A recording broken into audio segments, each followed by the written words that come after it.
Hi there, Smart Drivers. Rick with Smart Drive Test talking to you tonight about rules of the road and right of way. I had a question from one of the Smart Drivers last week, and that was impetus for starting this discussion about right of way rules because unfortunately the Smart Driver was not successful on his road test. So that was the poll that I put up on the community tab and talked about that. And so we're going to go over some of the rules of the road and talk a little bit about that and how rules of the road no longer, no more stamp out traffic crashes than criminal law stamps out crime. So they are guidelines that hopefully make traffic more predictable. So there's quite a number of people here already. Stefan is here, Lucky is here, Edgar is here, Kayla's here, and Tonight is here. Tim is here from Basic Joomla Tutorials. Tim does websites with Joomla and whatnot. Janet's here, and Corey is here. Bricks for Wheels. Both Tim and Corey are moderators, and for videos that I get for you and suggest for you to have a look at, Corey will get those up for you and does really well. So we're gonna get over to the PowerPoint presentation fairly quickly here and get into that because I've had some feedback from people who are watching on the replay. That they want to see the presentation and don't want to stick around for the question and answer period. But so we'll get to that, and as well, be sure to head over to the Smart Drive Test website and sign up for the newsletter over there, and that'll help you out. And as well, if you're new to Smart Drive Test, be sure to subscribe, give it a thumbs up, and if you like what you see here, leave a comment and share the videos. All that gets all the information out for smart drivers who are working towards a license and working to be safe drivers or start a career as a truck or bus driver. So that's what we do here at Smart Drive Test. Matt is here, Trevor is here, Sylvan is here, and just as well in the comments, just let me know where you're tuning in from in the world there, and we can help you out. And I had a request from, just looking for it here, Kayla wanted the video on the maneuverability test in Ohio. And yes, Kayla, that's been on my list for some time and it is far overdue. I need to get that video done for you. All right. Excellent, Brothers Mob. You passed your license. Please head over to the 100K campaign. Corey will put that up for you and we'll get that working for you. Yes, and fixing, last week we had some problems with the questions in the comments here and it wasn't working out, so I think that's been fixed. I think YouTube has been on that because no longer is it dumping all my comments into the review section, so that's working. So Millie's here from the Bronx and Patrick has a question, so just hang on to your question there, Patrick, and maybe I'll answer it in the presentation. And Key is here from Buffalo, New York. Excellent. That's great. Darvish is here, Victor's here. Left-hand turn, I'm now nervous to get back on the wheel. Victor, one of the things I'm going to say, unfortunately, I'm sorry to hear that you were involved in a crash on a left-hand turn. Victor, I want you to get back right on, start driving again, because the longer you leave it, the more difficult it's going to be. So get back to driving as quickly as you can. If you're not comfortable, start driving in residential areas and places where there isn't a lot of traffic and then kind of work your way out. And I say this to anybody who's been involved in a crash, whether it's in a car, on a motorcycle, on a bicycle, or whatnot. You need to get back and start doing it again because the longer you leave it, the more difficult it's going to be. So make sure that you get back to driving as soon as possible. Brandon, thank you so much. You are most welcome. Glad we can help you out.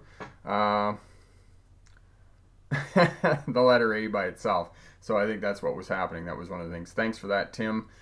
Corey's put the video up for four-way stops there, and just bear with me here. I'm going to get over to the PowerPoint presentation. I can't answer questions during the PowerPoint presentation, but I will come back and answer your questions. And if I do miss your question in the question and answer period, make sure that you ask the question again. It's just because there's a lot of people on the live stream and the questions go back pretty quickly. So if I miss it, just ask me again and I'll be more than happy to get to that to you.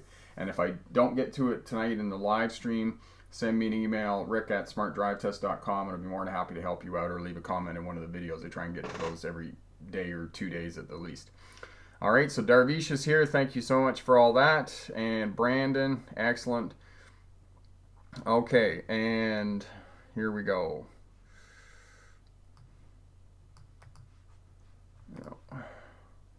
Just bear with me for one sec here. All right. Okay.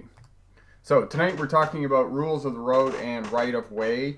And we're talking about rules of the road because the question in the poll that I asked on the community tab was, if you're at a two-way stop sign, so you're at one stop sign, the traffic on the other side is at a stop sign and it's a major road, there are two vehicles on the other side turning right and you're turning left, do you have to wait for those two vehicles to go before you proceed? And technically, according to the rules of the road, yes, you do.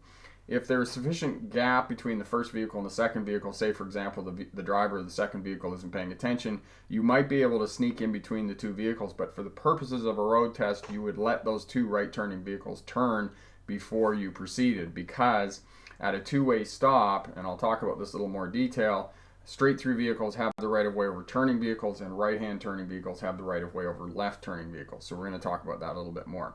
So that's what we're talking about tonight. There we go. Yeah, and of course it went all the way to the bottom. So page down. There we go. So I'm Rick August. I do have a PhD in legal history as it relates to traffic and specifically policing. For those of you who don't know, legal history is the study of policing, courts, and prisons, and my expertise is in policing as it relates to traffic. Throughout the 1990s, I was a truck driver. I drove mostly in North America through Ontario, Western Canada, and delivered freight into the United States up and down the eastern seaboard. When I moved to Australia in 2002, I drove for Greyhound and a regional bus line there called V-Line, which was a bus that connected the rail lines. So we drove basically out of Melbourne out to Ballarat and back every night. So I've been a licensed commercial driving instructor since 1997, and as I mentioned, I have a doctorate in legal history. So I'm fairly qualified in talking about all matters relating to getting a license, regardless of class, motorcycles, trucks, buses, cars, and specifically air brakes. And I'm working on an air brake book right now, which I hope will be up next month. It's been a long process in getting this done. And on Saturday, congratulations to all of the smart drivers who have subscribed to the channel. We passed the 75,000 mark, and according to Social Blade, we are on target to hit the 100,000 mark as of the end of January, and I'm hoping that we can do that before the new year, and I'm hoping that I can ramp this up a little bit and get that, just push ourselves over the 100,000 mark, and that would be the goal for this year. That'd be really great. So congratulations, thank you, because without you, the smart drivers, this really lofty goal would not be possible. All right, so tonight we're talking about rules of the road. If you haven't seen the video already, be sure to head over to the Smart Drive Test website and sign up for the newsletter, because I did send out a newsletter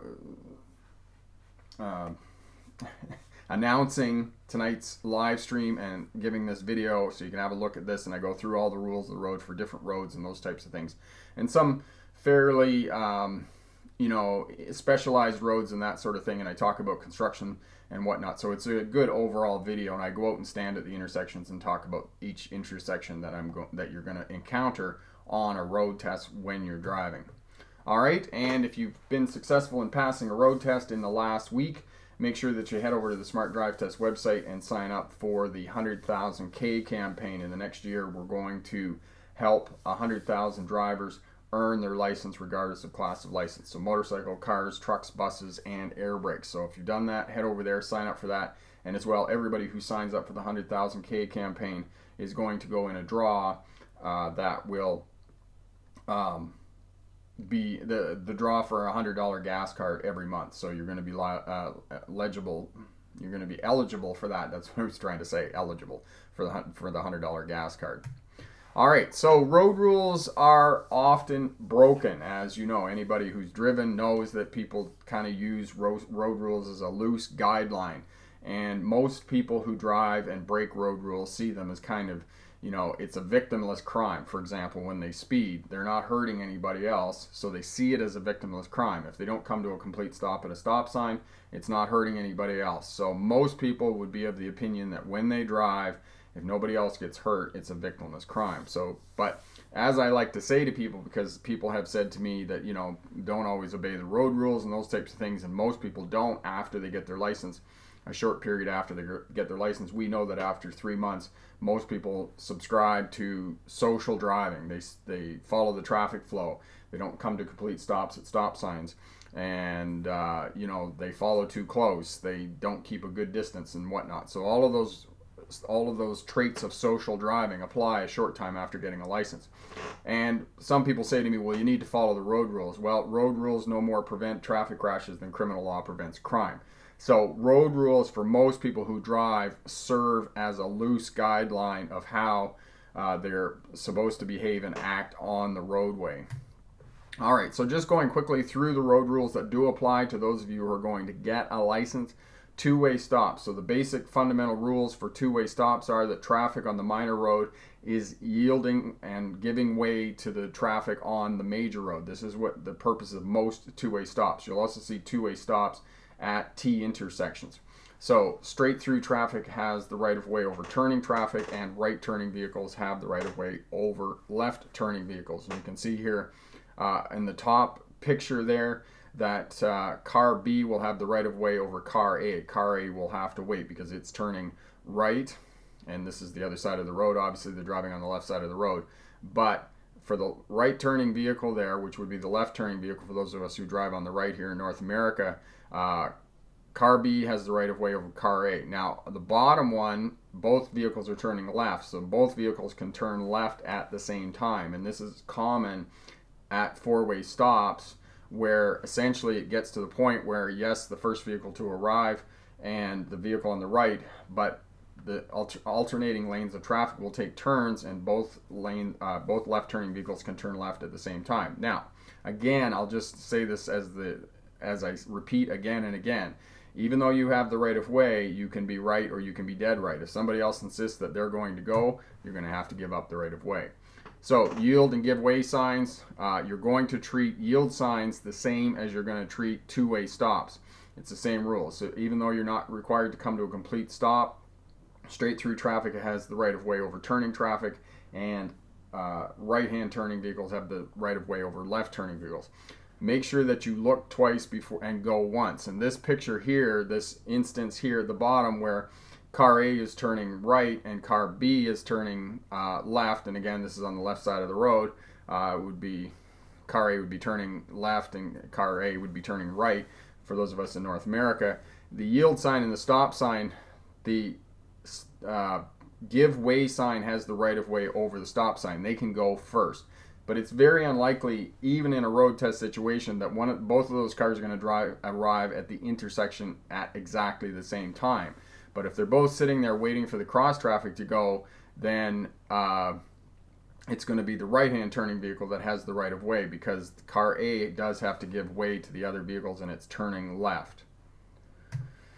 All right, so four-way stops, as I said, first vehicle to arrive, the vehicle on the right has the right of way.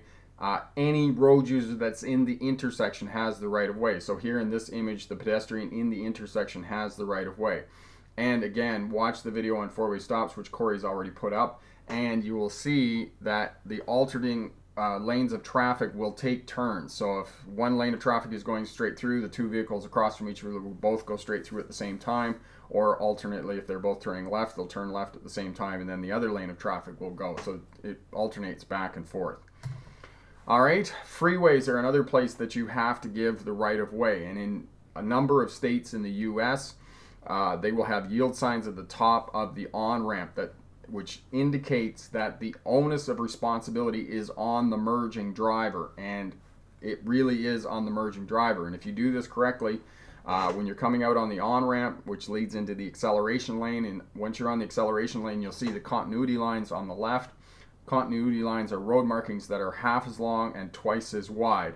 And continuity lines indicate that the lane that you were in, if you have those on the left side of your vehicle, is either going to end or it's going to exit. So that indicates that you're on the acceleration lane. So as you're coming out on the on-ramp, you're heading to the acceleration lane, you're looking for your gap, you're matching your speed to meet that gap, and you're going to adjust your speed accordingly. So here in this image, you can see the red vehicle at the back. The red vehicle is probably going to merge in behind the green vehicle. So you as the driver would be adjusting your speed to merge in behind that vehicle, because I can tell you now that if you have 2 or 3 vehicles in front of you, such as this image here, they're not going to get up to speed very quickly. Oftentimes they're just kind of meander out onto the freeway, which is not what I recommend. Get the vehicle up to speed as quickly as possible. Now, the reason I put this up here in terms of the top 3 reasons for crashes, and I've talked about this before: speeding, failing to yield, and following too close. And you can see that failing to yield or failing to give way is number 2 in terms of crashes. So this comes back to the thing about you can be right or you can be dead right. You need to give up the right of way sometimes. And even though you have the right of way, don't insist that you have the right of way. So, see that as the number 2 reason for road crashes. And then, of course, following too close, which I talk about. The fundamentals of defensive driving are space management. If you're not near anything, it's less likely you're going to hit something.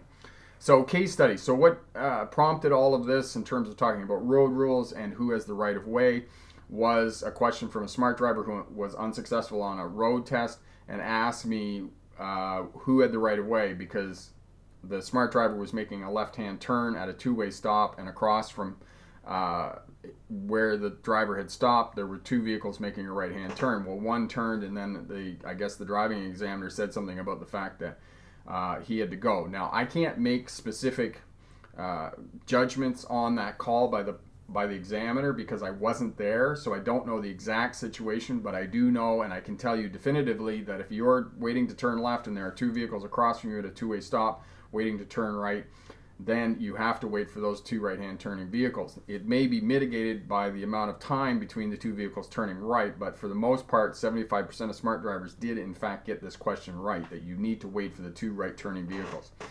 Okay, so unfortunately this is incorrect, and I apologize about that.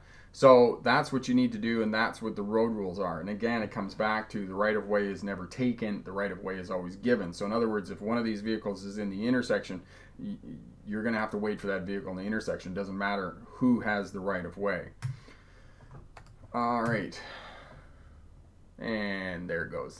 Okay, so predict traffic patterns. So essentially, rules of the road, as it says down here at the bottom in blue, if followed, road rules create predictable traffic patterns. So if everybody more or less follows the road rules, it will set up predictable traffic patterns. And if you're looking ahead at controlled intersections, uncontrolled intersections, in turning lanes and those types of things, and you're watching other traffic, if most people are adhering to the road rules, it's going to create predictable traffic patterns, and you are going to be able to predict and interpret what individual road users are doing. And again, this comes back to what I've talked about before with knowing the characteristics of the vehicles and the roads. This is going to help as well.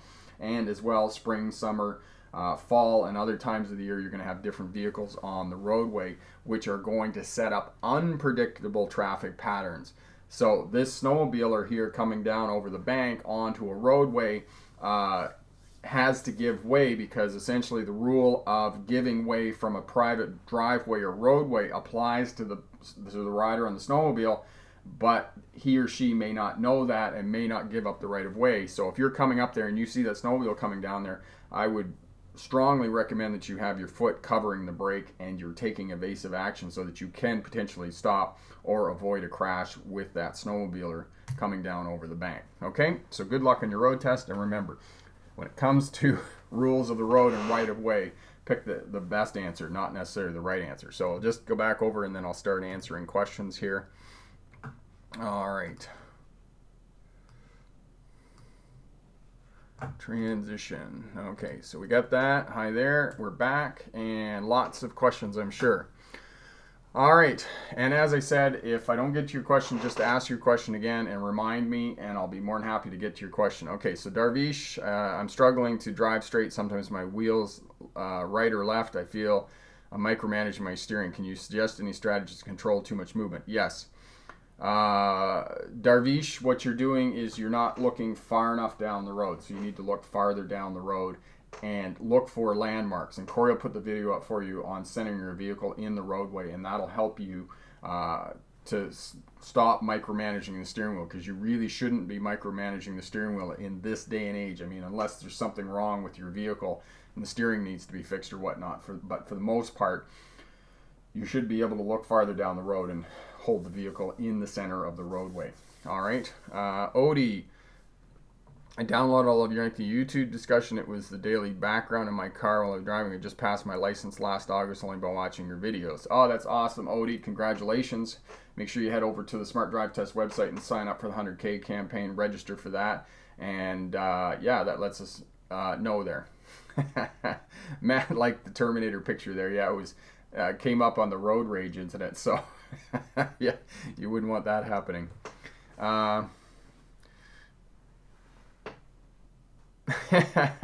Thanks so much, Odie. Yeah, it'd be nice if I got a plaque of appreciation from these other authorities to show what I'm doing is working all right. So Mr. Odie is from Southern Texas. That's great. Edinburgh. Tex-Mex. Yeah, right on the board there. I'm so thankful with all of your efforts, generosity, as you selflessly share your time in driving safety. Thank you so much for that, Odie. That's really great. River Thompson. How does the right of way work when there is a bike lane to your right and you are turning right? Okay, so River, these do vary a little bit from jurisdiction to jurisdiction in terms of bicycle lanes. But here in British Columbia, where I live, and in many states and provinces, it's going to be a solid white line that is going to divide the bicycle lane from the main road of traffic. And when that happens, you cannot deviate into the bicycle lane. If it is a dotted line as you're approaching the intersection, then yes, you can move into the bicycle lane to turn right. So if it's a solid white line, you cannot move into the bicycle lane. If it's a dotted white line, then you can indeed move into the bicycle lane to turn right. And there are many states that they do have dotted white lines, and you can move in there. Now, here in Vernon, British Columbia, we have at one of our busier intersections, bicycle lane that is a different color. It's green. It's a dotted white line, and it crosses over the entrance of the slip lane, the turning lane. So obviously, as a a driver who's going to be turning right into the slip lane, you're going to have to cross over the bicycle lane. So it's imperative that you do a shoulder check and move safely across that bicycle lane, okay? All right. Trevor, G1 going to expire in December, but I haven't got my G2 or G yet. I don't think there's enough time for me to get my full G license before then. Will I have to start all over or not? No, Trevor. If you have a G1 and you go and get your G2, I think that extends your period of time. So if you've been in there, you still got your G, you can go and start the process and it will just keep everything else going, okay? So make sure that you do that. Just go and start the process and start working towards getting doing your test and carrying on, okay? November 5th, Darvish, you're going to do great, okay? Thanks so much, Darvish. Appreciate the sub. Welcome to the Smart Driver community here, and all that's great. My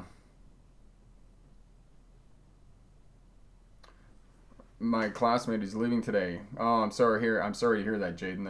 That's terrible. My condolences. All right, excellent. So if you're watching on the replay, be sure to subscribe, be sure to give it a thumbs up, and share the video, leave a comment. All that helps out the new drivers who are working towards a license, veteran drivers who are working to remain crash-free, and CDL drivers who are working to start a career as a truck or bus driver. That's what we do here. So consider subscribing, consider giving it a thumbs up if you haven't already. And as well, as I said, Air Brakes Explained Simply is an electronic ebook that I've rewritten the air brakes manual and tried to explain it simply in a better format for you and giving you the exact information that you need to pass the CDL air brakes test, both in the United States and here in Canada, mostly for the United States. But it's just about ready, and I'm hoping to have it up for November. I just sent it back to the graphic designer with some of the final things. I got to shoot a couple of videos for it, but it's going well, and I'm hoping to get that up shortly for you. And the other thing I'm working on is a winter driving course, and I'm going to have one of the live streams here working towards winter because it's feeling pretty chilly outside and it's starting to rain here. So, and I think the connector between Kelowna, British Columbia, and Merritt tonight is predicted. They're predicting that it's going to get 10 centimeters of snow up on the high mountain passes. So it is just about winter time here as well.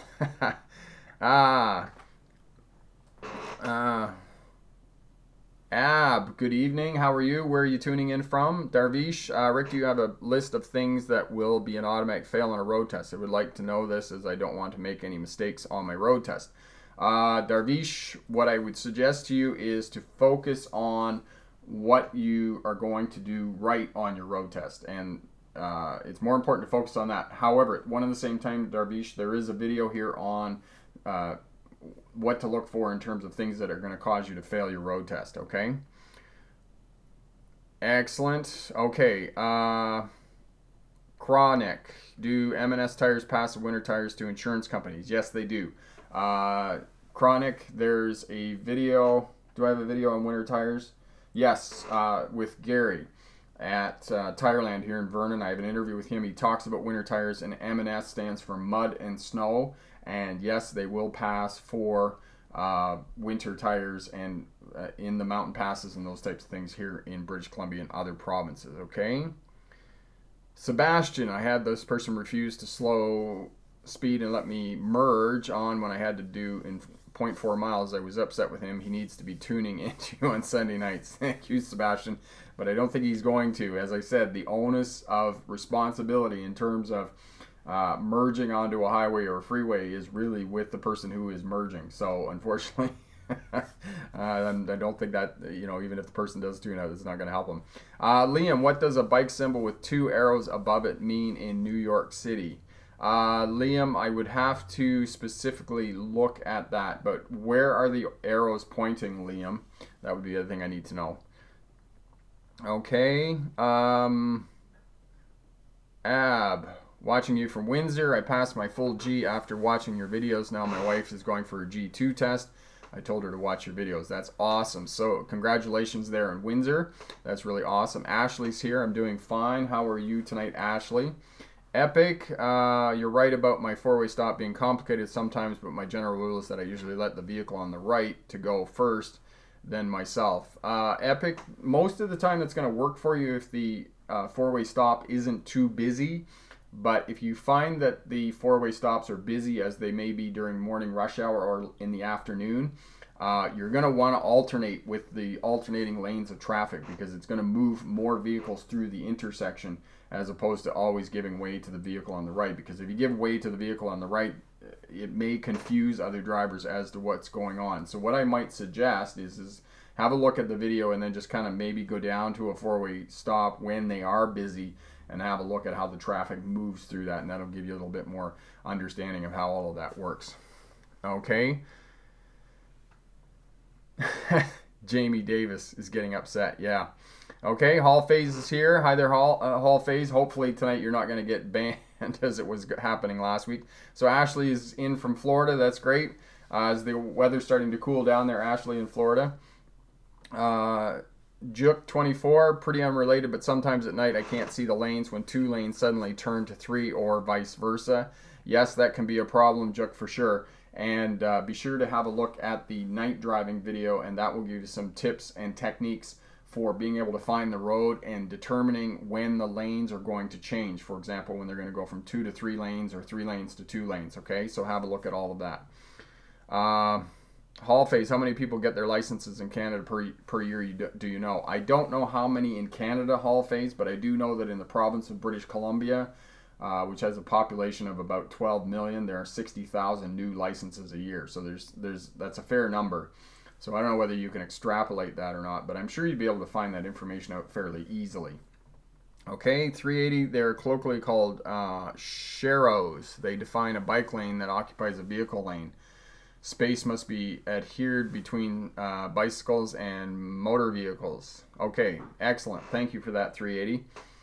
Also check out, so there's the playlist, final days for the road test, and that'll help you out in terms of getting prepped for the last days before your road test and make sure that you're going to be good and ready for that. And just on that note of final days road prep, be sure that you book a practice driving test with a local driving school, because a driving instructor will take you out and give you an assessment of your driving abilities and your preparedness for a road test, and they'll indicate skills, techniques, and abilities that you need to improve to be successful on a road test. And I know Sam, who works in the Bronx at Rookie Auto Driving School, I think it's only about $25 for a practice driving test, a mock road test, and it is so worth the money. So I would really counsel you to take a road test, a mock road test, before your road test. Book one 3 weeks out and do it 2 or 3 days before your road test, and that'll help you out. Okay, Matt, looking forward to that winter driving course. We're already hit the freezing mark a couple of times here in Wasu. Yes, okay, definitely, Matt. I will make that a priority. As soon as, what am I working on right now? I'm doing some air brake stuff for a company I'm working for. So get all that done for you. Okay? All right. Chronic, LED, halogen lights. What is a better way of seeing at night? Halogens. Yes, actually, Chronic, I think there is a headlight called Nighthawks. They're not cheap. They're fairly expensive. And actually, what I'll do for you, Chronic, is I will find those light bulbs for you on Amazon, and I'll put them up on the Amazon store. So what you can do tonight, I'll just write myself a note here, is just go over to the Smart Drive Test website and click on the Amazon link there on the front page, and that'll take you over to Amazon, and you can have a look at those. Nighthawk. Just remind myself, so I put that up on the Smart Drive Test, because you can have a shop, and Smart Drive Test has its own shop on Amazon, so you can have a look at that. Okay, Tyrell, if my permit expires and I haven't took my driving test yet, do I have to redo my whole permit or just the permit test?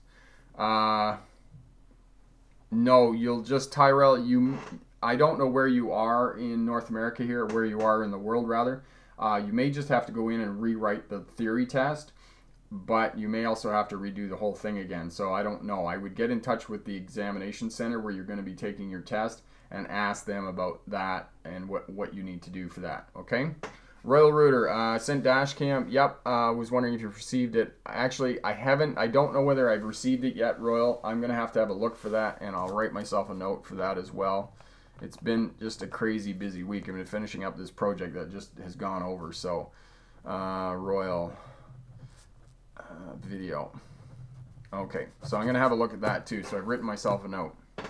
There we go. Ashley, where's Ashley? Ashley, last night I scratched the back of my car because I accidentally turned into a narrow alleyway and we had to back out. Couldn't see what I was backing into. Any tips on backing up at night? Yes, one of the things I would suggest, Ashley, when you're backing up at night, if you can't see around your vehicle, definitely stop the vehicle, put it in park, put the parking brake on, get out and have a look around the vehicle. Because unfortunately, that's what's going to happen, is you're going to scratch the vehicle if you don't know for sure. And that goes for not just what you're doing, Ashley, in terms of your vehicle and backing up at night, but any vehicle that you're driving. If you are the least bit unsure when you're backing up, get out and look. Goal, G-O-A-L, get out and look. And the bigger the vehicle, the more important that becomes, because if you were in the least bit doubt, get out and look. Even if you have somebody who's backing you up, who's guiding you, if you can't see them or you're in the least bit doubt, stop that vehicle, secure it, and get out and look and make sure you know what's going on. Because unfortunately what happens is if you damage the vehicle or you cause property damage, you as the driver are responsible. So make sure you can see around the vehicle.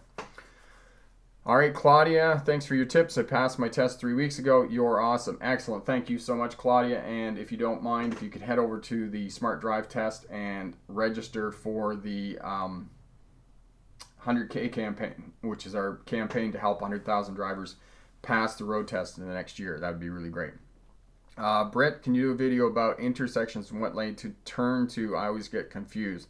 Okay, Britt, have a look at both playlists for right turning and left turning. Corey will get those up for you. Geok, is it raining season? Could you please give more tips on driving in rainy days? Yes, I can do that. I need to do a video on raining because the one I had had a little problem in it. I think I was speeding in the video, so I need to change that. Okay, Hall phase. I saw someone driving in the Nevada desert in one of the straight roads and he was doing 180 kilometers an hour. Do you recommend that when the road is straight with hardly any cars? I can't recommend that, Hall phase, but that's up to your own discretion about whether you want to let the string out when you're on a straight stretch of road. Okay, Epic. Where'd you go here? Epic. From Phillipsburg, New Jersey. You're absolutely right about four-way stops being complicated sometimes with my general rules. Yeah, we already talked about that. Word that right. Britt, my road test got rescheduled to this Sunday. I'm going to be practicing the whole week. Excellent. So one of the things, Britt, focus for a short period of time every time that you go out on skills and abilities that you have difficulty with. So, you know, if you're having difficulty with parallel parking, for example, just book a slot of time. Say, listen, I'm going to do this for 15 or 18 minutes during my practice session, and that way you're not going to wear yourself out, because slow speed maneuvers will improve your overall driving, but don't just do that. Do spend a bit of time on it, but then take a break and drive around and then come back and do that. Okay. Jamie, my test is on the October 12th, and I also live in Vernon. My mock test is on October 11th. That's awesome. And Jamie, who are you taking your mock road test with here in Vernon? Ashley, people that have a license that have not been driven for a long time, they need to learn how to drive by themselves. Yes. Yes, they do, Ashley, for sure. Tim, there we go. Tim. There we go. Okay. So Tim is saying congrats. Tips. Oh, Britt. Tips for driving in the rain and snow. And actually, interesting enough, Britt, one of the things for driving in rain and snow, anytime that it's overcast or you have your windshield wipers on, turn your headlights on. That makes you more visible to other traffic and makes it easier for other drivers to be able to see you. That's going to be the first and foremost in terms of driving in rain and snow. As well, drive to the conditions of the roadway. If it's slippery out and you're not comfortable, make sure you stay in that right-hand lane and that you're driving at a speed that you can handle the vehicle and get stopped. As well, anytime that road conditions deteriorate, increase your following distance behind other vehicles. Under ideal conditions, your following distance is going to be 2 to 3 seconds. But as road conditions deteriorate, as it starts to rain heavier, as there's more snow on the road, increase that following distance, because it's going to give you more time to stop your vehicle in the event of an emergency and those types of things. And make sure that you're looking far down the road, particularly in winter weather and whatnot, because the traffic down the road could come to a stop all of a sudden, and you need lots of space to be able to get your vehicle stopped. All right. And in the rain, make sure you have good windshield wipers. Make sure your defroster is working well. One of the other things you might put on your vehicle is Rain-X. And again, you can go over to the Smart Drive Test website, click the Amazon link, and in there in the shop is the Rain-X. And the Rain-X essentially is added to your windshield washer fluid, and you can squirt it on your windshield, and it will cause the rain to bead off and give you better visibility inside your vehicle. If you're finding that during this time of the year when there's a disparate temperature difference between outside and inside your vehicle, roll down your window a slight crack, your driver's window, and that way that'll help to defrost some of the windows inside the vehicle and whatnot. There we go. Okay. Matt, I've been in Illinois 16 years ago. I had to renew my learner's permit. Didn't have to do anything special other than to pay a small fee to renew it. Yeah, that was a few years ago, Matt. Most of these things have changed. So, okay. Hall phase, we're off to a very slow start on the 100K campaign. I don't even think we've reached 100 yet. So it's going to take a little while to get some momentum going here and getting lots of people knowing about the 100K campaign. It's one of those marketing challenges for sure. Ellie, how long time to get G2 license by mail? Generally, you should get it within 6 to 8 weeks, Ellie. If you haven't got it by 6 to 8 weeks, go down to the MTO and ask them what's going on. Year 86, tips on how to back out enough of parking spots before turning wheel to get out, especially when there's a car parked to your left and right. Okay, so 86, when you back up, you want to back out straight as far as you can, but essentially what you want to do, you want to back out so that the front steer axle is at the back of the other two vehicles. So for example, if you're going to back out and you're going to go to the right, you want to have the front axles at the rear, because what's going to happen is as you turn the vehicle in this direction, the front of the vehicle is going to go this way. So you need to be back out far enough to allow that front end to swing past that vehicle on that left side. So that's the general rule that I would suggest to you. There you go. There's Tim giving you we're at 31, so we got a few more to go. Yeah. 99,000 and change. There we go. Sebastian. Okay, sorry, I skipped a couple of people here. Colin, did you say it was your birthday? I think you did. Okay, I went down there. Okay, yeah, so as Tim said, the 100K program was broken for a couple of weeks, so yeah, we didn't find out. Ashley, what should you do if you come across a flooded area and there's no way to turn back? I drove through a flooded area and was afraid to damage my car. Okay, excellent question, Ashley. And one of the things I will tell you about water, sitting water on the roadway, and I learned this from personal experience, that when the water stops going off the front of the vehicle like this in a spray pattern because you're driving through it and it's spraying off the vehicle, and rather it just kind of goes out in front of the vehicle in ripples, then the water is too deep to be driving in. I learned this a few years ago because I went through this deep water. I was in a hurry. We were on a back road. The whole roadway was flooded. And eventually, because the engine became flooded with water, and I was with my wife at the time, and she's, well, I guess we'll have to get out and push. So I got out of the front of the vehicle and I pushed it on the front of the car, and the car just kind of floated away. So if you think the water is too deep to be driving in, it probably is, and you really shouldn't be there. So for most passenger vehicles, if the water is deeper than 8 to 12 inches or 20 to 30 centimeters, it's probably too deep to be driving in. So you don't want to be driving in it if it's too deep, because eventually the car will float. It will not go in there and sit down on the bottom. I mean, maybe if you have a big 4x4 or whatnot, but for the most part, I would say for most passenger vehicles and light trucks, 10 to 12 inches, 12 to maybe 15 inches, or 20 to 30 centimeters, and then you shouldn't be driving in it. Okay, Chano, I have a question regarding if you should be looking both ways on every intersection on your road test. Yes, you should, Chano, for sure, because you need to shoulder check as well, because you're looking for road users, you're looking for pedestrians, people on bicycles, people on scooters. So yes, you need to check both ways, okay? Yes. Okay, Liam, what is the best way to get acclimatized to driving a new, larger vehicle? Liam, one of the things to do is simply drive it, okay? That's the best way to do it. And do slow speed maneuvers. That's going to work out for you.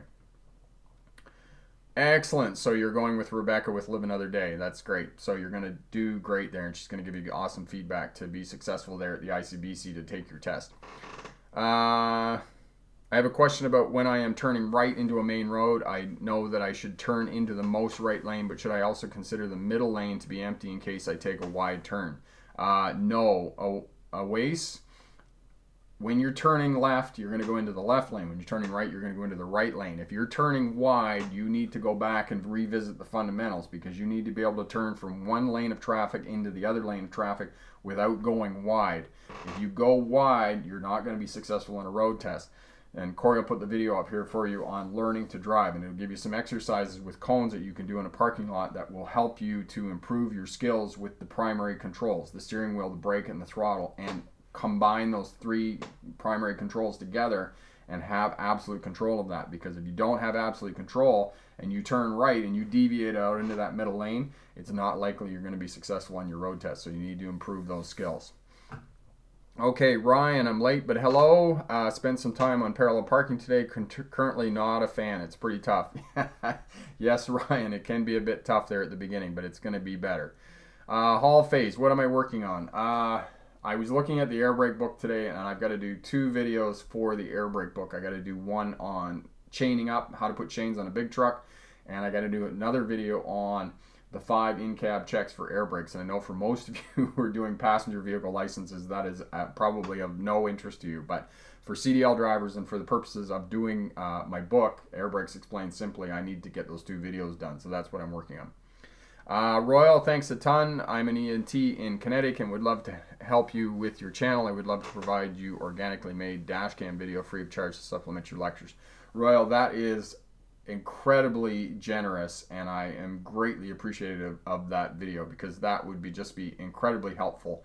And as I said, I've written myself a note here. I'm going to look at that dash cam video, and I'll tell you that would just be invaluable to the channel and helping make awareness about emergency vehicles to drivers in North America and the world for that matter, and how important it is to make sure that you get out of the way and give the right of way to people responding to emergencies and trying to help other people in society. So yeah, just very generous offer. I can't thank you enough.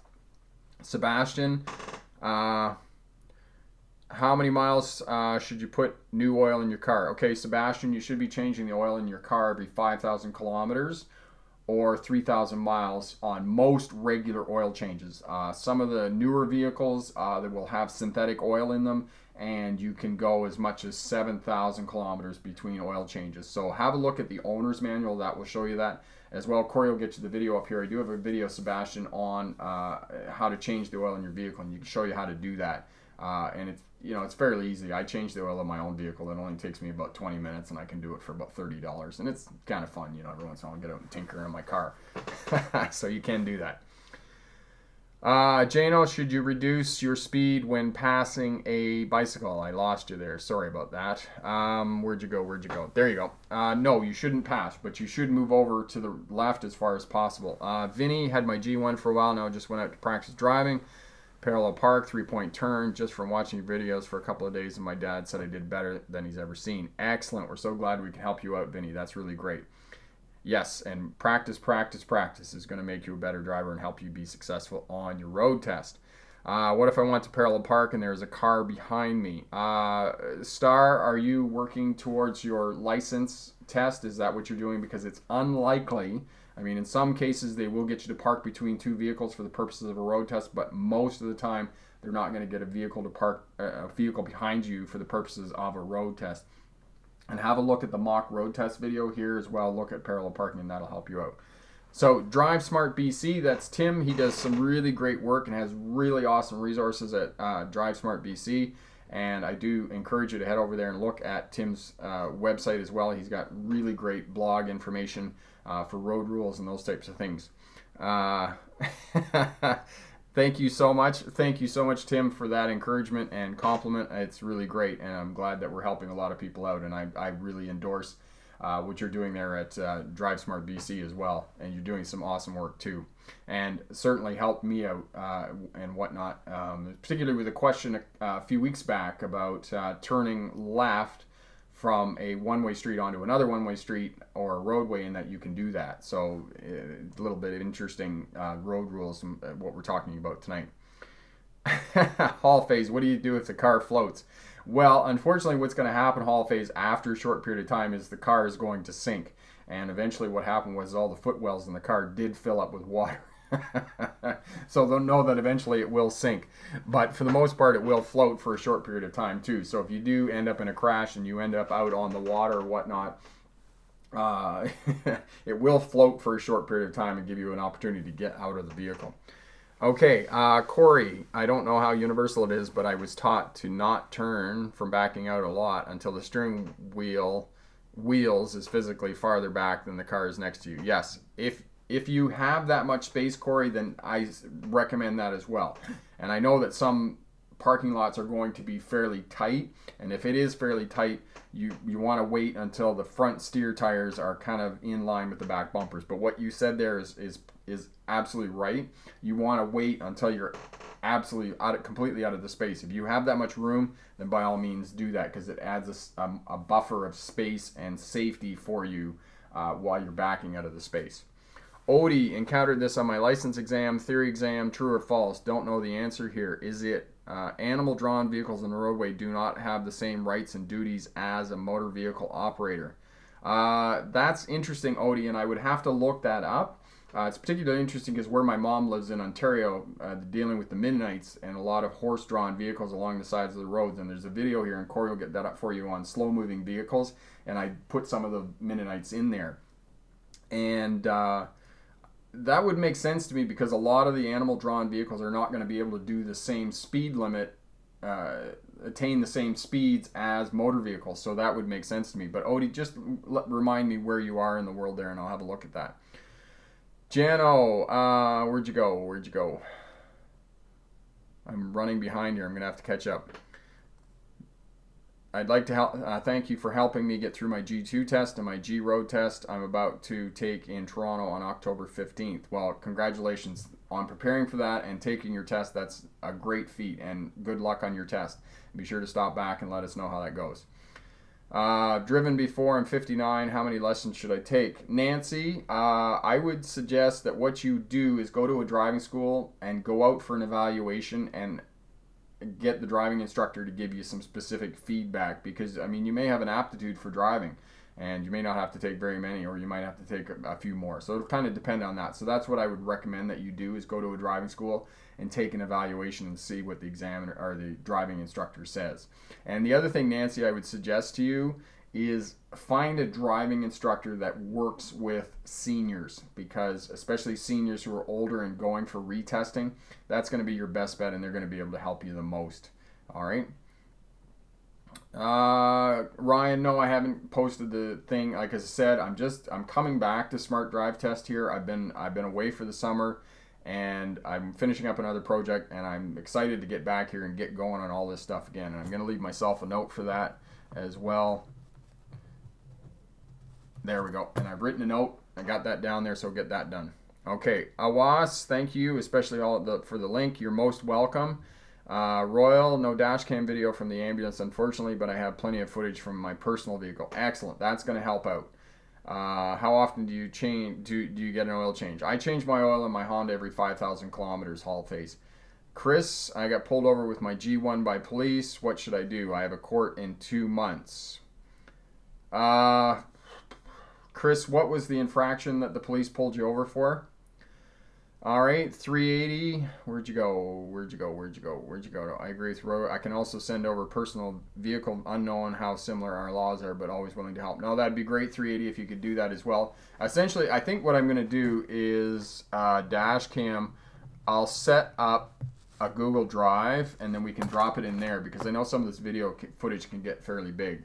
Okay, Chronic, do I let off the gas pedal when being passed on a two-way road? Chronic, you can do that, depending on the speed differential between you and the passing vehicle. If the passing vehicle is going fairly quickly, then I wouldn't bother letting off, but if it's kind of, they're trying to get by you, then I would let off the throttle and let them get by you for sure.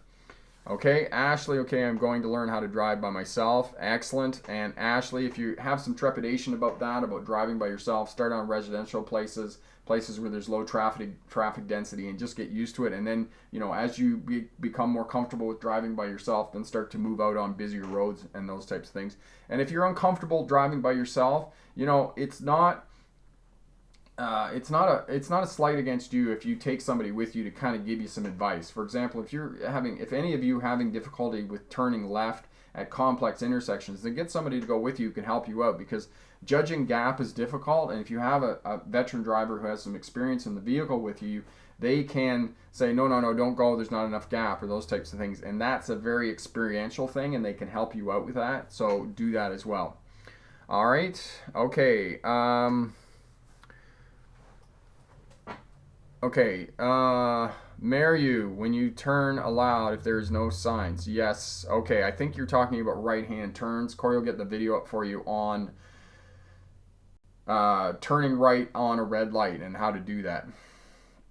With Rick's videos and passed and first time. Chronic, that's awesome. Be sure to register. For anybody who's passed a road test, be sure to register. I'm just trying to catch up here on the questions. Christian, when I'm turning left at an intersection, I'm confused into what lane to turn into. Christian, left lane to left lane, right lane to right lane. So when you turn left, you're going to turn into the left-hand lane, and then you're going to merge back to the right, unless you're going to turn left at the next intersection or whatnot. But for the most part, you're going to merge back over to the right. Vinny, how long does it take to set a date for a G2 road test and receive your license upon passing?